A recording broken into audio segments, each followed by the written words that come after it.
ঝটপট রান্না সারলাম। রান্না করলাম ভোলা মাছ আর কিছু পেঁয়াজি ভেজে নিলাম। ব্যাস, চলে যাবে আজকের দিনটা।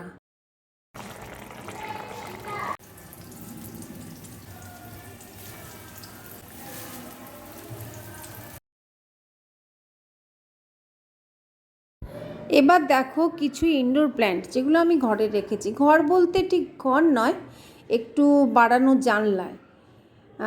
চলো, এই যে জিজি প্ল্যান্ট, পাশে মাটির পটে রেখেছি কয়েন প্ল্যান্ট, আর একদম কোনায় আছে এটা স্নেক প্ল্যান্ট। এটা ঘরের ওয়েদারও পায়, আবার বাইরে সামান্য রোদও পায়। এরা বেশ মজাতে আছে।